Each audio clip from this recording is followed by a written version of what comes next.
Chers élèves, bonjour. Aujourd'hui, deuxième épisode sur les angles, on va apprendre à utiliser le rapporteur pour mesurer des angles. D'abord, regardons comment c'est fait un rapporteur. Alors déjà, sur certains modèles, il y a une petite graduation, là, ici, elle ne sert à rien du tout pour mesurer les angles, donc ça n'a aucun rapport, on ne va pas s'en occuper du tout. Il y a deux éléments qui comptent sur un rapporteur. Premièrement, il y a ce que j'appelle le viseur, ça, donc souvent il y a une petite croix ou il y a un petit trou. Et puis le deuxième élément important, ce sont les graduations. En général, il y en a deux. Il y en a une dans un sens, l'autre dans l'autre sens. Et toutes les deux vont de 0 jusqu'à 180. L'unité d'angle qui est utilisée au collège, c'est le degré. Et il y a quelques mesures qui sont très importantes qu'il faut connaître. Un angle nul mesure 0 degré. Bon, c'est logique, hein, le mot nul en maths veut dire qu'il vaut 0. Un angle droit mesure 90 degrés. Un angle plat mesure 180 degrés. Donc en toute logique, un angle aigu qui est plus petit qu'un angle droit mesure moins de 90 degrés. Et un angle obtus qui est plus grand qu'un angle droit mesure plus de 90 degrés.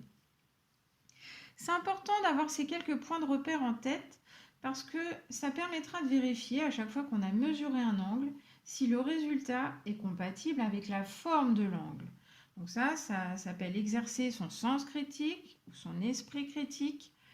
Et c'est une compétence très importante qu'on doit développer le plus possible et pas seulement en maths. Alors, comment utiliser ce rapporteur ? Eh bien, je vais mesurer 3 angles pour te faire voir. Je vais commencer par mesurer cet angle-là. D'abord, la première chose à faire, c'est de positionner le viseur sur le sommet de l'angle. Ensuite, je vais devoir faire pivoter mon rapporteur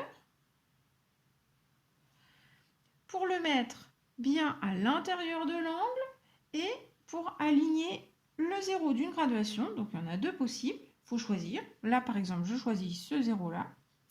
Pour aligner ce 0 avec un côté de l'angle, donc évidemment, si j'aligne avec ce côté-là, mon rapporteur est tourné vers l'extérieur de l'angle, il ne va pas mesurer mon angle. Donc, c'est pas celui-là, c'est pas avec ce côté-là qu'il faut que j'aligne mon 0. Pour faire pivoter le rapporteur, ça peut être pratique d'utiliser son compas.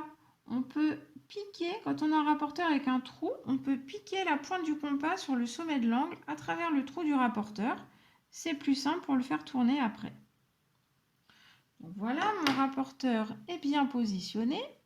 J'ai bien le viseur sur le sommet et j'ai aligné le 1,0 de graduation de rapporteur avec un côté de l'angle.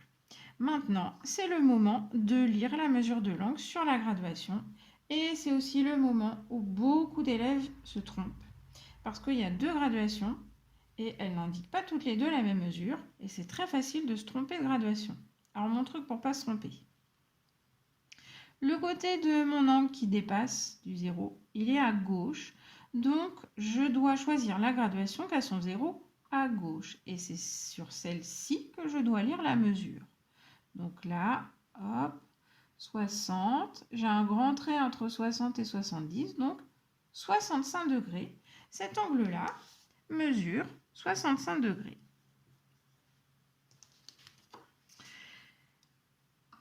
Qu'est-ce qui se passe si je me suis trompée de mesure?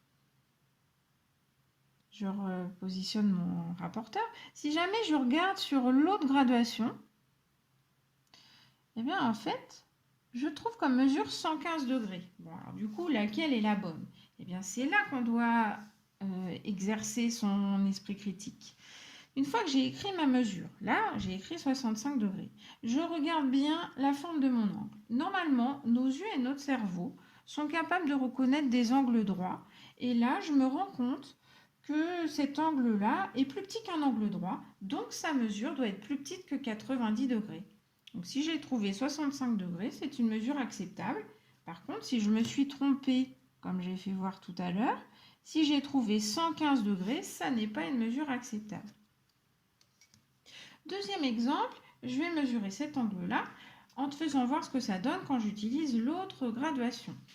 Je commence par mettre le viseur sur le sommet de l'angle et je vais aligner ce côté-là avec le 0 de la graduation. Voilà. Le côté qui dépasse est à droite. Je dois choisir la graduation qui a son 0 à droite. Donc, je dois lire sur la graduation qui est à l'intérieur du rapporteur cette fois. Mais là encore, il y a une possibilité de se tromper. Si je regarde rapidement, je me dis, tiens, je vois 130, puis je vois deux petits traits après. Donc, ça veut dire 2 degrés après 130. Ah ben, 132 degrés. Eh ben non. Parce que cette graduation, il faut la lire dans ce sens-là. Et du coup, les 2 degrés, ils ne sont pas après 130, ils sont avant. Donc, ça nous donne comme mesure 128 degrés. Je vérifie. Quelle est la forme de mon angle? Ah, je vois qu'il est plus grand qu'un angle droit. Donc, sa mesure doit être plus grande que 90 degrés. Donc, cette mesure que j'ai trouvée, elle est acceptable. Enfin, dernier exemple, pour te faire voir que parfois, la figure est trop petite par rapport au rapporteur. Et oui, et donc parfois, on peut avoir besoin de tracer des choses supplémentaires. Pour mesurer cet angle-là, je mets le viseur sur son sommet. Et au moment déjà d'aligner mon 0 qui se trouve là, c'est pas très facile de l'aligner précisément. Bon, éventuellement, je peux me dire que je vais aligner avec ce trait-là. Mais c'est au moment de mesurer. Ah bah, l'autre côté de mon angle, il ne va même pas jusqu'aux graduations du rapporteur. Donc vraiment, pour être sûr de faire une mesure correcte et la plus précise possible, eh bien, il faut prolonger les côtés de l'angle.